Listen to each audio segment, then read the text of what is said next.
नमस्कार, मी सिया. न्यूज अनकटच्या कृषी अपडेटमध्ये आपलं स्वागत.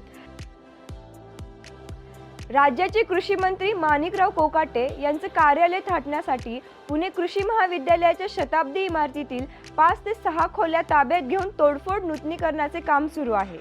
महाराष्ट्र कृषी शिक्षण व संशोधन परिषदेने या संदर्भात ठराव केलेला नसताना बेकायदेशीरपणे हे काम सुरू असून त्यासाठी सुमारे 2 कोटी रुपये खर्च केले जाणार आहेत.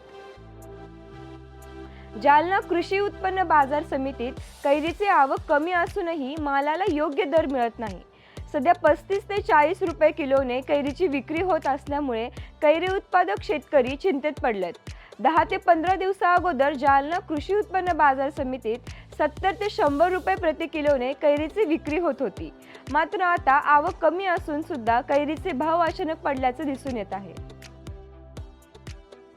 सौहार्दपूर्ण वातावरणात शेतकरी नेत्यांबरोबर सकारात्मक चर्चा झाली. यापुढे ही चर्चा सुरू राहील.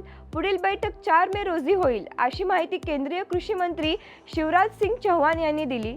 किमान आधारभूत मूल्याच्या कायदेशीर मान्यतेसह इतर मागण्यांवर केंद्र सरकार आणि आंदोलक शेतकऱ्यात चर्चा सुरू आहे. वाढत्या उष्णतेमुळे गव्हाच्या उत्पादनावर गंभीर परिणाम होत आहे, ज्यामुळे अन्न सुरक्षेचे संकट निर्माण होऊ शकते. या परिस्थितीला तोंड देण्यासाठी त्वरित उपाययोजना करणे आवश्यक. हवामानाच्या प्रभावामुळे गेल्या 4 वर्षांपासून गव्हाच्या किमतीत उच्च स्तरावर आहेत.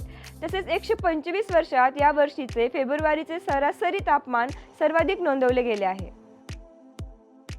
सध्या चिंच बहरात आल्याने शेतकरी त्यांच्या चिंचेच्या झाडांची विक्री करतायत. त्यामुळे मोठी आर्थिक उलाढाल होत असून पैठणच्या बालानगर येथे चिंच फोडणीतून नागरिकांना रोजगारही मिळतोय. फोडणीसाठी प्रति किलो 10 ते 15 रुपये अशी मजुरी दिली जाते. सध्या छत्रपती संभाजीनगर, अहिल्यानगर बाजारपेठेत चिंचेला 10,000 रुपये प्रति क्विंटल असा भाव आहे. वाशीतील महाराष्ट्र राज्य कृषी पणन मंडळाच्या प्रमुख निर्यात सुविधा केंद्रावरून परदेशात आंबा निर्यातीस एप्रिल महिन्यापासून सुरुवात होणार आहे. त्या अनुषंगाने आंबा निर्यात करण्यासाठी आवश्यक असलेल्या प्रक्रियांसाठी लागणाऱ्या सर्व सोयी सुविधा सुसज्ज आहेत. विदर्भातील वर्धा जिल्ह्यातील देवळी तालुका उच्च प्रतीच्या कापसासाठी प्रसिद्ध असूनही वस्त्रोद्योगाचा अभाव आहे. पुलगाव येथील कॉटन मिल बंद झाल्याने शेतकरी आणि कामगार अडचणीत आले आहेत.